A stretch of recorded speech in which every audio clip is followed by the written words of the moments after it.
Free speech before. Do you consider that free speech? Let me throw to, we're not even going to use our Scott and the Retards bumper because I think I've got a lot of it out today. I really, actually, this is the first time maybe since Charlie died that I actually feel like myself again.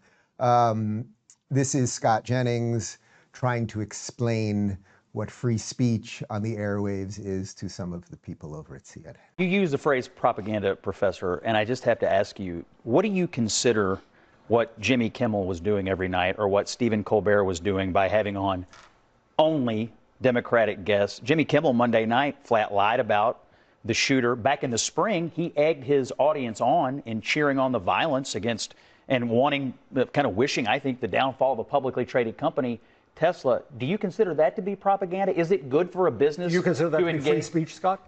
You use the phrase propaganda. I'm asking you. You used the words free speech before. Do you consider that free speech? I consider it to be speech, and he's obviously free to say it. Will you defend that speech in this country that will defend to the death the speech of others? Will you defend Jimmy Kimmel's speech? Do I defend Jimmy Kimmel going on television and saying that a shooter from the left? You defend his right to do so.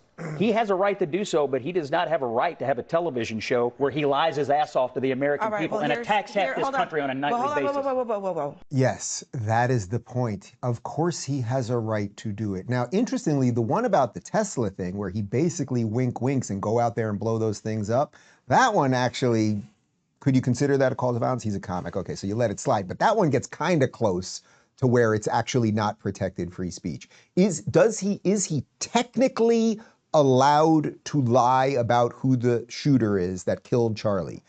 As a private citizen, yes, that is protected free speech. Now, we just read you the regulations of the FCC, so if he knowingly did it, then it is an FCC violation. But these people that Scott is debating with there, they would never be taking this position. And again, at the end of the day, these things mostly come down to finances. This is what the beauty of capitalism is. Getting rid of Jimmy Kimmel, guess what? These shows are on at 11:35, right? So at 11:35, that means there are going to be some people tonight, because the Charlie thing will air tomorrow night at 11:35. But that means there are going to be some people tonight that at 11:35, the local news have turned off. And they're going to go, my God, what do I do now? And you know what they're going to do? Oh, look at this little magical light box in my hand. I have access to the whole world. And there's a button. And on the button, I can send it to the big screen over there and I can watch everything I do. It's going to be okay. It's going to be okay, guys.